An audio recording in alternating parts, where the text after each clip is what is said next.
Hi guys, my name is Renee and I am a good enough mom, and I am also a good enough minimalist. But as they say in all the videos, minimalism looks different for different people and different families. And if you were to look around my house, I think you would truly wonder whether or not we were minimalist, because we have a lot of stuff. I've come to the realization that you really have to be quite wealthy to be a minimalist. It's very easy to say, well, if you haven't needed this item in the past year, you most probably won't need it again, so it is most probably going to be safe to declutter it. Now for myself, that is not quite true. If I were to throw something away and need it sometime in the future, perhaps I might not be able to buy that thing again, and I will really regret having given it away. Let me give you an example. In one of my cupboards, I came across this nebulizer. Now, we haven't required this nebulizer for quite some time.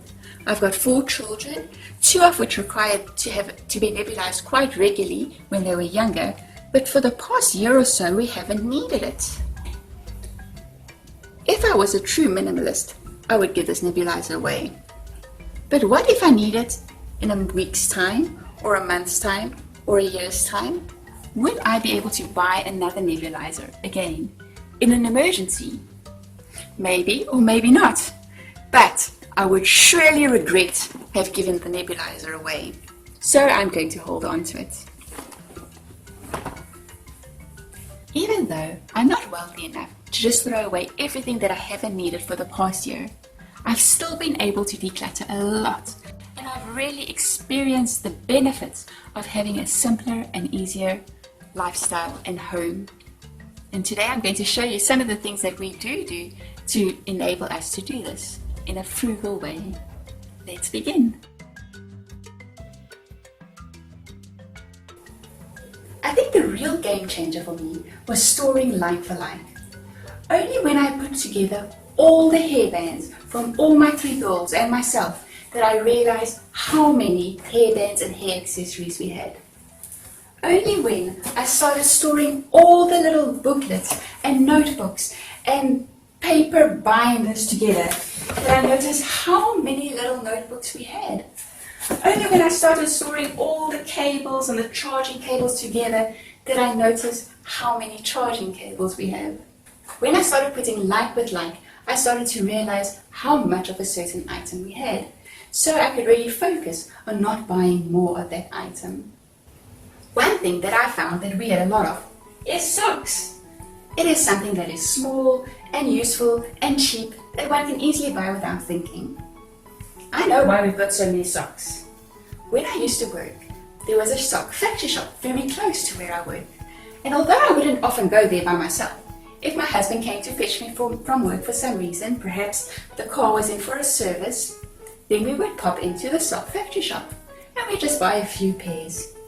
But this sock factory shop was a very good quality sock factory shop. And now, nearly 14 years later, we are still wearing the socks that we bought at that time. Socks is also something that we'd often buy when we go to touristy places and we were wanting to buy some other type of curio to remind us of that time, because they're small and cheap and useful and you know that you'll use them. So, for example, we'd go to a mohair factory and we wouldn't be able to buy a whole big mohair blanket. We couldn't buy a jersey, but we can buy a pair of socks. And that is how our sock pile got to be so big. But now I know, because I put like with like, all the socks are together. I become mindful and aware of the fact that we really do have a lot of socks. So now when I go to a place like that, I know that socks is not one of the things that I should be buying. Stop buying stuff.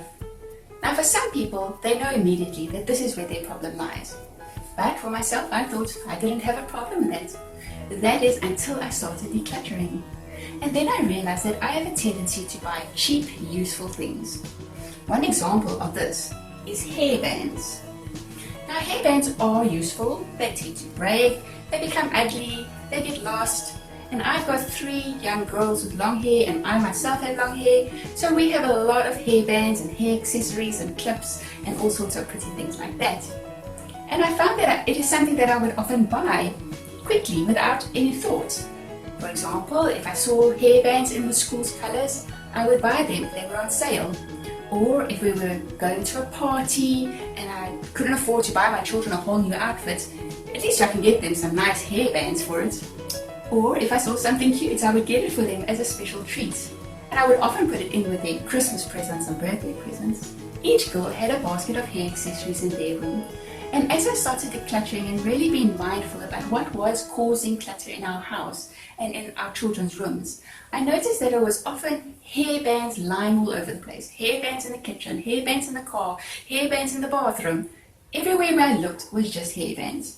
So I decided to put them all together in one spot, which is in my bedroom next to my bed. And we had a lot of hairbands. I did this about 1.5 years ago, and we still have a lot of hairbands.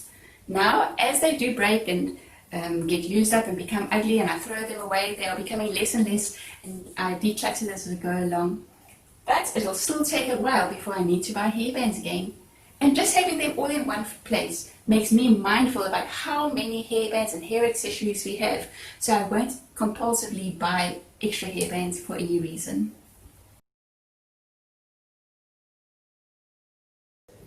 Declutter broken things. Obviously, people need to declutter broken things, but somehow this was a lesson that I needed to learn. I was keeping all sorts of broken things in my cupboards. I was keeping my old jeans because the material was, there was still enough material that can be used to make something else, and old curtains that had big stains on, but there's enough material there to be used for something else. And even in my own kitchen cupboard, I found something broken that I wanted to show you. So, I've got 2 stick blenders. We use them mainly to make smoothies. And the reason why I've got 2 is because I first had this one. This one is the older one, but it was quite a cheaper buy and it wasn't very strong. So it didn't work so well. So then I got this one, which is much stronger and it's worked fantastically. But recently, in the past week or so, it can blend soft stuff like a banana or something like that. But as soon as it hits something frozen, I think the motor is stripped or something and it stops working, and that defies the whole purpose, because the whole purpose is to make smoothies and to break up all the hard stuff. So I've kept this in the cupboard because then I think it's not completely broken, it's not a complete lost cause. I can still blend the bananas and stuff, but I can't use it for the purpose that it was designed for, or which I bought it for, which is making smoothies. So today I am going to declutter my favorite stick blender, and I will continue using the old one. The old one is not quite as strong, but at least it can get through the frozen fruit for our smoothies. So that is what I would like to show you, that sometimes we keep stuff that are kind of broken but still work a little bit.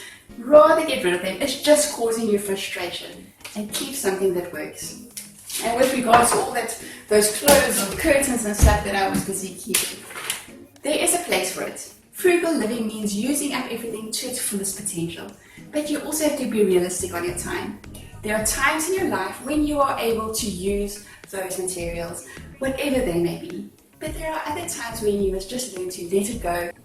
So free yourself from the guilt. You don't have to use every little thing. Rather have that space in your cupboard nice and open for the things that you really do use, and let those other things go. Thank you so much for watching all the way to the end. So now for the real deal. I love watching all sorts of decluttering and minimalism videos. But one thing I can never understand is the people in them always say that often they give away a box of donations and then they never think of those things again, and it was so difficult to give it away, but now that it's gone they don't need those things anymore. Well, I find it's the exact opposite. It is just Murphy's Law, something that I haven't needed for years and years and years. The minute I give it away, then we will need it desperately. Let me give you an example. Here I have an ostrich egg. Do I need an ostrich egg? I don't think so. Will I need an ostrich egg in the future? I sincerely doubt it. But let me just give away this ostrich egg, and then I will need it immediately. And I won't be able to find an ostrich egg anywhere. Just my luck. If I give this ostrich egg away, the very next week, one of my kids will come home from school saying that the TV is going to come and record a play they're doing, and the centerpiece of the play is going to be an ostrich egg, and they told their teacher that we've got an ostrich egg at home, and so they must bring it to school immediately tomorrow because they were the only person with an ostrich egg in the class. And I will have to tell them that I have just given the ostrich egg away, and I will have to spend my afternoon running around looking for an ostrich egg. Who knows where I'll find one? And that is my story about decluttering. Even though you think you don't need something, often that is just before you really do need it. Hope to see you again next week. Bye!